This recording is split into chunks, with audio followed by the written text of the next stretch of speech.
Hi everybody, welcome back to the community table. I'm Chef Tim. And I'm Dietitian Kayla. Today we're highlighting recipes from the Mediterranean cuisine submitted from neighbors within our community. Okay, Tim, so what are we making today? Yeah, today we're making some delicious recipes. Couple different hummuses. The first one is going to be a hummus with avocado and cilantro. The second hummus is a little bit more traditional. Also, we're going to make a frittata. Spinach, tomatoes, lots of garlic. It doesn't really matter what vegetables you have. It could be really anything in your refrigerator. It's going to be delicious. Nice. All right, well, let's go ahead and get started.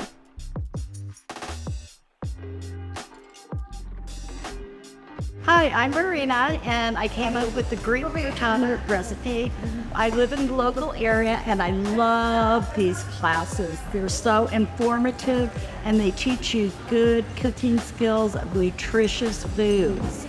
So the Greek frittata, I came up with it by myself. My son-in-law was cooking tomatoes on the grill, and I had some fresh tomatoes, and I thought I'm just going to fry them in the pan. So I roasted some tomatoes in the pan till they're caramelized, added spinach, and then pour the egg over it and just let it bake, and then put feta cheese and capers on it, and it's really delicious. Yeah. I cooked it every day last summer, and it's just a wonderful, nutritious, substantial recipe. So I hope you try it. Thank you.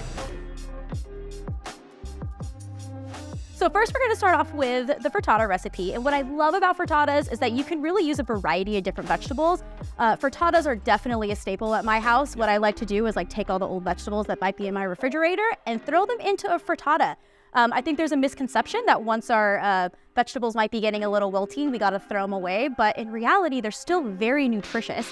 So put them in something that you can cook, and frittata is a great recipe for that. I think also if you're looking for some inspiration, think about what's in season. Oh yeah. So tomatoes, basil in the summertime, maybe in the fall, you're using some kale, some shortier greens. So, let that kind of be your guide maybe. Yeah, I love that. All right, so what we're using today, we're gonna use some tomato, some garlic. What else is going into this frittata? We've got some spinach, and then we're gonna top it with some feta cheese and some capers, but you could change up the cheese if you wanted to. Yeah. Add in different vegetables, different herbs would be delicious also. Maybe some basil, fresh thyme, anything like that. All that sounds delicious. So I'll start off with cutting up or slicing up the tomatoes. Perfect. Yeah, you do the rest, Chef. All right.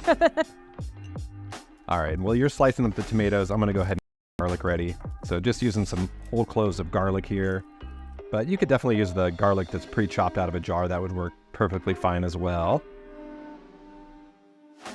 All right, so let's go ahead and get our pan preheated. So just want to turn on the burner till about medium high. And then after it's warmed up for a few minutes, we'll just add in a little bit of olive oil. All right, so once we start to see some of that smoke rising off the pan, really good indication that it's nice and hot, then we're gonna go ahead and add in our sliced tomatoes and just lay these in gently. They do have a lot of water in them, and the oil and the water don't mix too well. So we'll just go ahead and gently add these into the pan.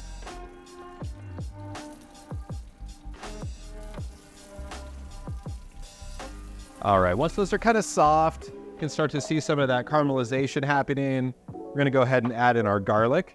We've got about 3 or 4 cloves of chopped garlic here. And then on top of that, we're gonna go ahead and add our spinach. Just kind of one big handful. That steam is gonna help wilt the spinach. Just let that spinach wilt down. We'll get our eggs cracked, 2 to 3 eggs, and then we'll just pour those right on top. Make sure that all the eggs get incorporated, and then we're just gonna cover with a lid. Let that cook for, about 7-8 minutes on low heat. All right, now that we have our frittata on the stovetop, let's go ahead and check in on class.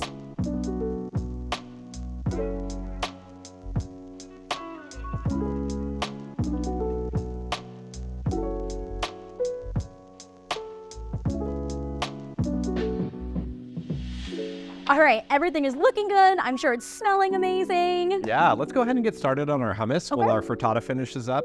So really the first step with the hummus is we're gonna open up our canned beans. Okay. Now you could use fresh or canned beans for this. I like to use canned because they're very convenient. I'm just gonna recommend rinsing them off first. Yeah, sounds great. Let's go ahead. All right. The great thing about hummus is that we can just add in everything to the blender. So we're gonna go ahead and add in our 1 can of rinsed chickpeas or garbanzo beans. And also remember, if you guys don't have a food processor or a blender, that's totally fine. You can use different kitchen equipment for this recipe. If you don't have a blender or a food processor, you can even use a fork or a masher to mash down those garbanzo beans and really get it to that texture that you would like. And we're gonna use sesame seeds for this.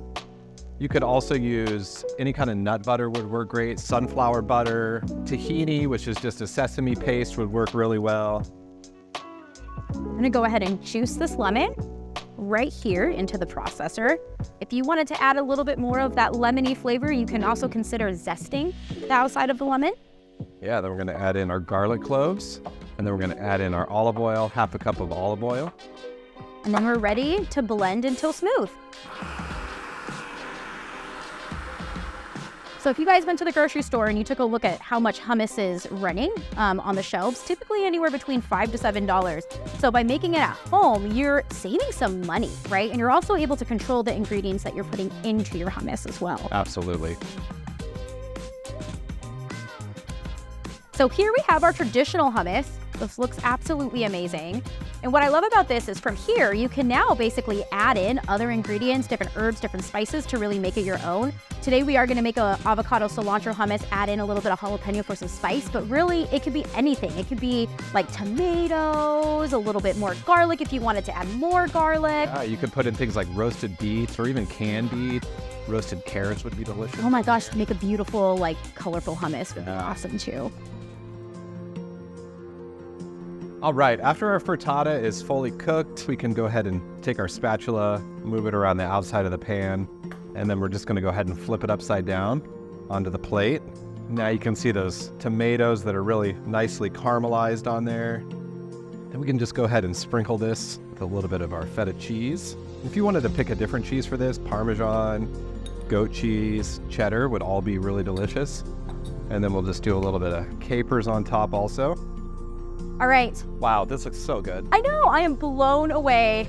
So many different things, so little time. Yeah, so many colors. I know. Yeah. All right, I think we gotta try this, Kayla. All right, you go for the frittata. I'm gonna go over here with the hummus on toast. Oh. It's good. Our take on avocado toast. This is amazing. Yeah, extra protein in there, right? Some extra protein from the chickpeas. The frittata is so good. The garlic flavor in here the caramelized garlic is so delicious.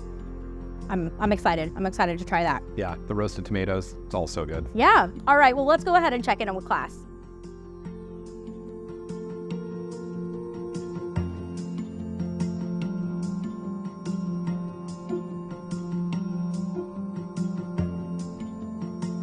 I am blown away with how much everyone enjoyed the hummus and really all of the recipes this month.